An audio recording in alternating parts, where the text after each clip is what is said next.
Guys, kaming problem ng sasakyan ko is lagi siya nag-overheat. And yun nga, upon checking, naglilik na yun sa radiator ko. May crack na rin.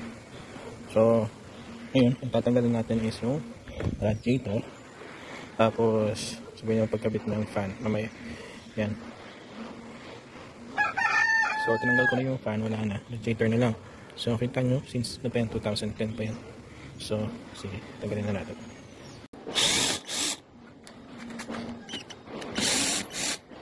So, bago natin tanggalin yung radiator, kailangan natin i-drain muna siya. So, ito yung drain. Tingting ko ito sa dito yung drain plug. Nakita nyo dito. So, buksan lang ito. Dito lang ito, dinalabas dito nilabas na may coolant. Tingnan natin yung bumper. Tingnan natin yung bumper kasi para mas matitin pagtrabaho. So, mapapansin nyo rin kasi, unlike sa mga malalaking sasakyan, itong mga ganito, nasa loob talaga. So, hindi ko naman pwede tanggalin ito. Basta condenser. Gagawin natin, tanggalin natin itong headlights, hindi natin itong bakal na ito. Para makatrabaho tayo na mabuti. Natanggal natin mabuti si radiator. Kaya mas matrabaho ito compare sa malalaki na pwede mong tanggalin basta-basta. So, habang nagtitrain, tanggalin natin yung clamp ito. Yung radiator hose. Ito. Yan. Kasi kung doon sa loob, mas mahirap eh. So, dito na tayo tatanggal. Pero na yung mga natin tatanggalin. Ito kasi madali mga mas tatanggalin. So, ako, ginagawa ko. Ganito. Ganito ito.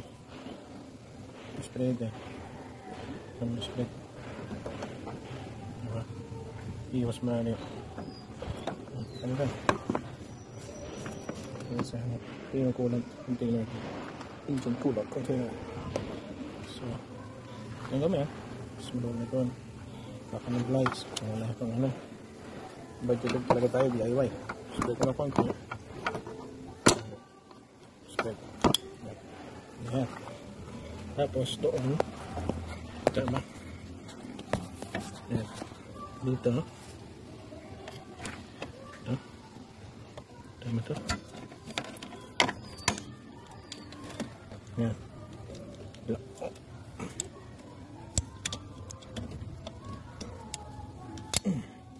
Yan. So, dito. Wiggle.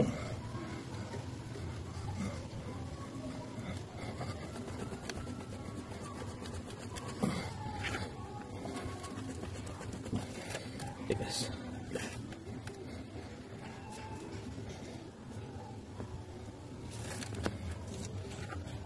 Ngayon kagandahan kapag may slip ang gawin. Kapag wala ka na ano. Kung hindi mo matanggalin ito, ka ng tubo. So ayaw matanggal, tukain mo. Ang tubo. Bakal naman siya. So,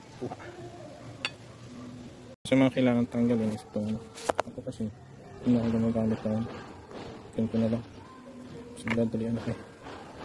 Tuloy nyo lang. Yung nagamit ko kasi ng tool. Kapit tayo. So yan nga, tanggalan natin to. Hindi kitang-kita na. Wala nang harang.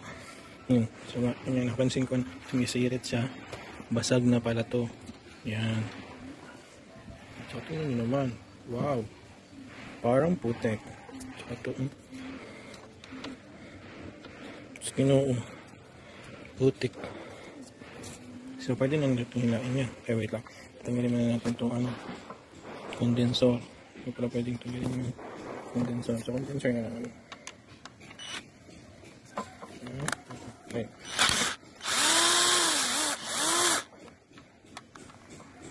So okay.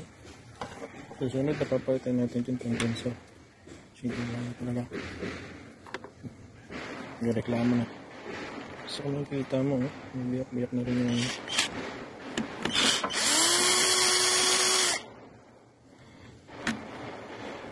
wala yung mga screw. Kasi pag pumili kayo, maliban nilang authentic, may kasama yung screw. See. Okay. Pwede nyo na wait lang.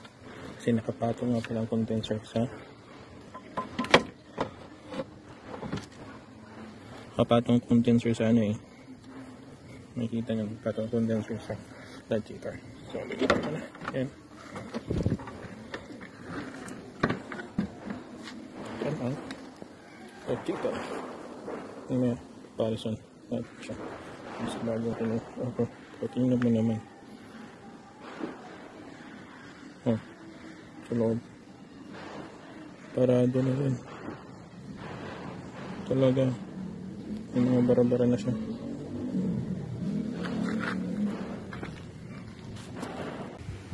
Nice. So yun na siya. Teka, tinggalin ko muna ito.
So, ating pinipasok po siya.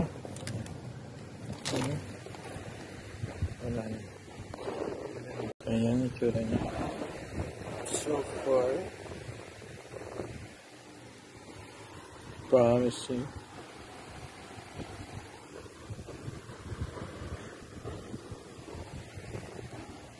Dali siya gabit. Mamaya ipopost ko yung luma versus ng bago. Tatanggalin ko lang muna. So, ano? Okay. So, yan, no? Nakikita niyo yung difference bago sa kaluma. So, bumili na rin ako ng bagong hose. Pero hindi ko lang pinapatapon sa inyo. Ito, ang clip. Sayang. Hindi pa naman yan. Saka mga screw. Diba? Yan ang screw. Sabi ko sa inyo, hindi lahat may kasamang screw. Ito yung basag, oh. Laki. Pardon, tinan mo. Yan, oh. Sige. Lipat na natin. Yan. So, pinagpalit natin. Gamit lang natin yung clamps.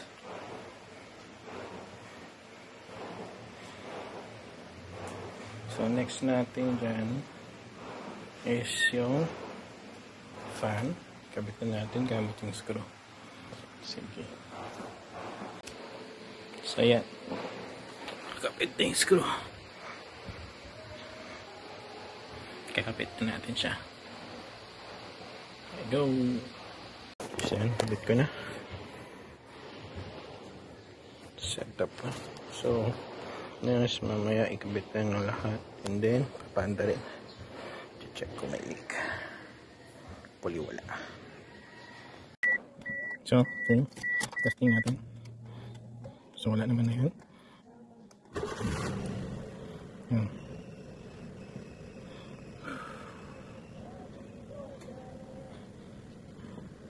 Wala. Sa ating aircon. Malamig.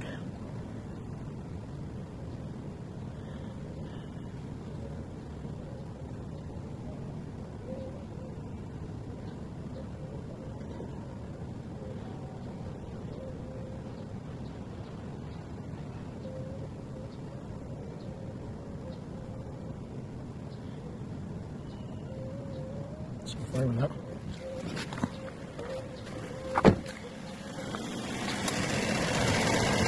Pa.